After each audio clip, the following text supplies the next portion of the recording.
Welcome to Batu Springs Resort. Batu Springs Resort is located in the town of San Pablo City, Laguna. The resort is designed to be eco-friendly and sustainable. Its atmosphere purely embraces the sense of nature, surrounded by lush green trees. This is what Batu Springs Resort has to offer. Okay, this is a team building, pero sa umpisa pa lang ng ating itong big first day natin, parang nakita ko na agad na hindi buo ba, kasi unang-una ang daming wala. So anong gagawin natin doon sa wala? Kasi parang normal lang, pero dapat dito sa mas, dapat nandito silang lahat. Yun lang yung para sa akin. So dapat sa ibang meron tayo way or magawa na sila na hindi pa naman tapos, may linggo pa naman. Magawa sila ng to explain themselves then para bakit wala sila, ba't hindi sila umaga. Kasi it is a company activity na dapat yung attendance nila is present. Diba?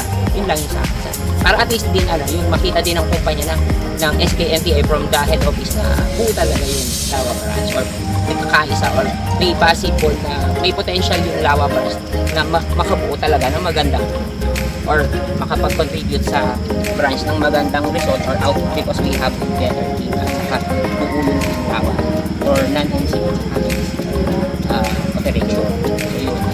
Dito dapat meron tayong magawa. May action tayong gawin doon. Yun lang. Para at least hindi naman basta-bastahin na lang nila yung ganito. No? Yun. Yun nga. I agree naman kay Sir. Una-una, so when yun, ilan lang ang yun sa dalawa. So dapat talaga yung spot na dapat sila talaga. So I hope dapat may tingnan natin ang explain, no? Dahil una-una, kumbaga, kaya nga ako nag-give up na loss of opportunity revenue para makumpleto yung So yun na lang, Ma'am Rosa, and thank you. Opportunity pa naman. Kasi opportunity. Pero yun nga, talagang inano ko pa rin talaga na makumpleto sana kami. Lahat, sa operation, pa rin natin. Kaya lang, hindi na natin nakumpleto. Kaya lang, please. For sure naman, di ba, klaro naman yung dissemination ng information, di ba, may Viber naman. Para, I think ata, 1 month, 2 months ata, di ba, naplanuhan yan. So, paano man yung napag-agree na time, di ba, day, dapat talaga sisipot lahat. Diba? Yes. Attendance is a must talaga. Importante yun, kasi team building nga to, di ba, kasi dapat buo tayo. Di ba, hindi pwede yung may kulang. Di ba, hindi sila nagpunta dahil may sakit sila, di ba. Yung may sakit, yun, fun, yun, pero wala naman. Diba? Tapos, hindi naman tayo nagplano kahapon lang, diba? Maaga naman tayo nagplano. Tapos, well, actually ako, first time kong mag-attend ng ganito. So, happy lang ako. Yung sa wala ngayon, I think naman, ayaw lang talaga lang sumama. That's no, kasi di ba, kasi kinaplan naman siya. Kung gusto mo talagang sumama, gagawa ka ng paraan. So, kung ayaw mo, ayaw talaga is, hindi talaga mag-join. Ganun lang yun. Yun yung bottom line doon, ayaw nilang yun. Sa mga nandito po, thank you sa cooperation po. No, though hindi pa naman po nagtatapos yung at start pa lang naman po tayo ng team building, pero nagpapasalamat na po kami in behalf of HOHR po.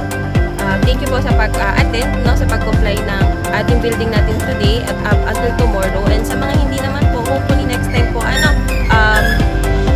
yun nga po sabi nila, attendance is a must. So, dapat kompleto na po tayo sa ating next time. Sa akin naman sir, kumaga, kaya nga tinawag na team building para sa lahat. Dapat kahit may reason sila na dapat umatin pa rin sila. At priority nila to kasi para sa atin lahat to eh. Kaya nga nag-build tayo ng team building para yung isa't isa maging kami, kumaga alam namin, maging close kami o kaya malalaman namin yung bawat mali tsaka yung tama na bawat isa. Kaya dapat umatin sila. Para po sa mga nandito, thank you po sa cooperation nyo sa ating team building. Kahit po bago po ako dito, naranasan ko agad kayo ganito sa team ninyo. Na-appreciate ko po na napasama rin po ako.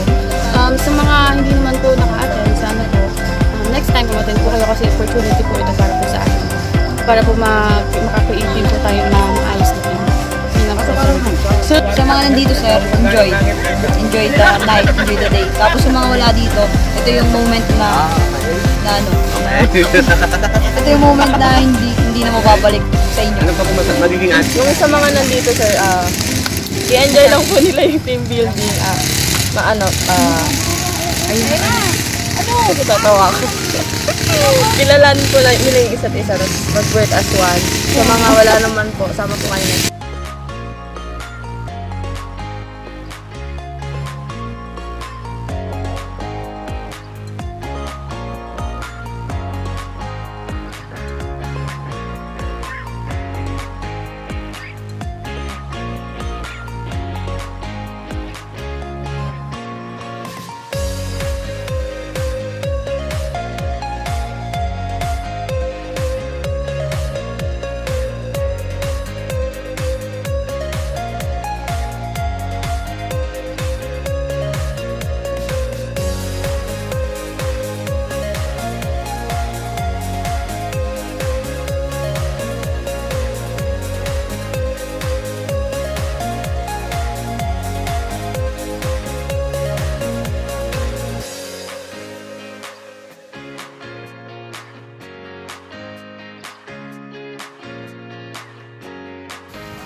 Kanina pa ako, ayaw ko lang pangunahan. Ayaw ko.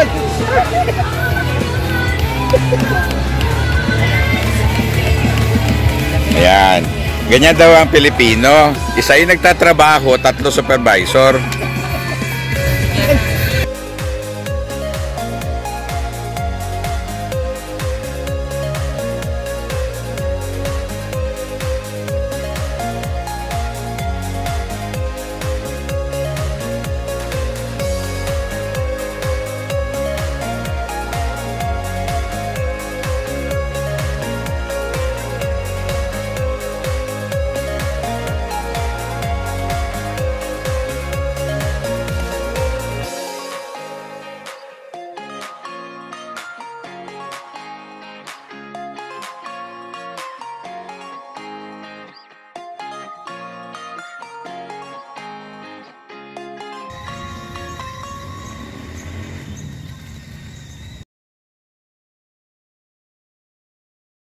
Very good. Tama yun.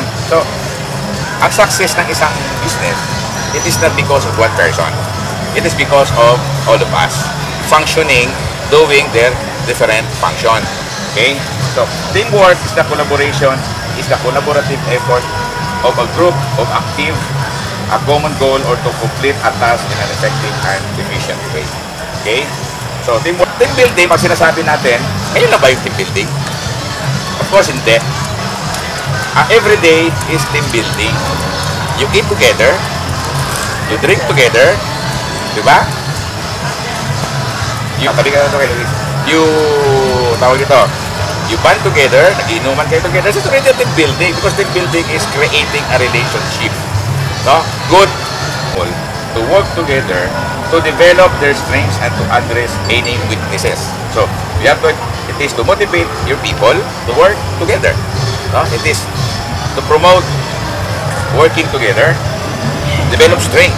No? So kung may mga weaknesses tayo, pinag-uusapan nyo yan, sinasabi nyo yan, para ma-develop yung strength ng bawat isa and to address any weaknesses.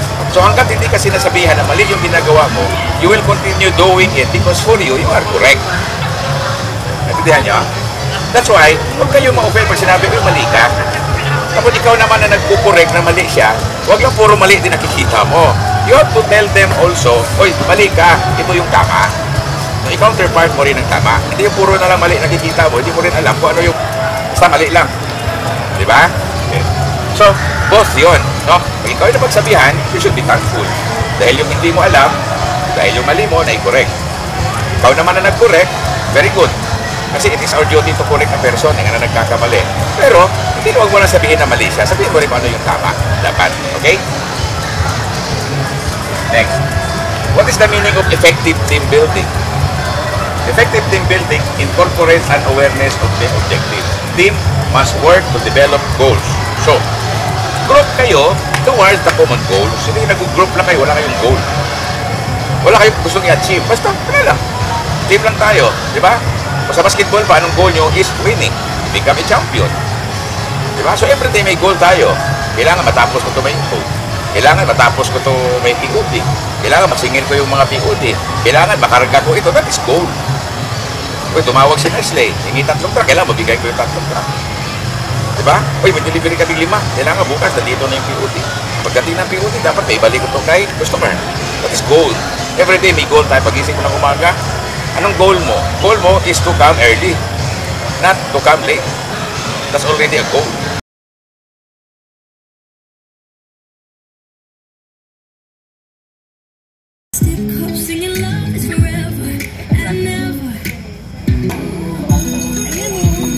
BPS 1547 daw.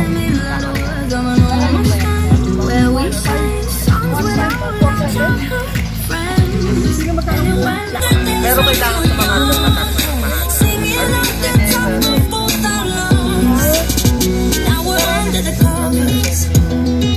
fast forward to 18, we are more than lovers. Yeah, we are what we need when we're holding each other. Hindi pa pumapasok. Oo nga, yun eh. Okay na. Stay that forward na. Where we share songs with all our childhood. Mga pang-UTI.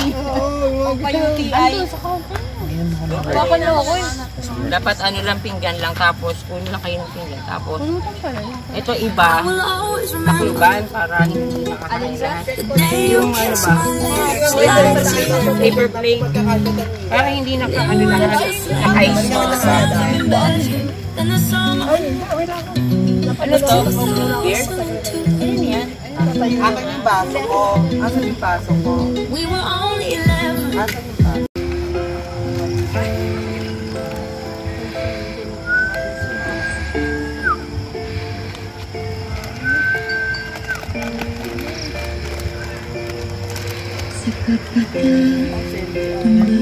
Hoy! Bata dito. Sino ba ito? Maganda yan. Nakata ka ba?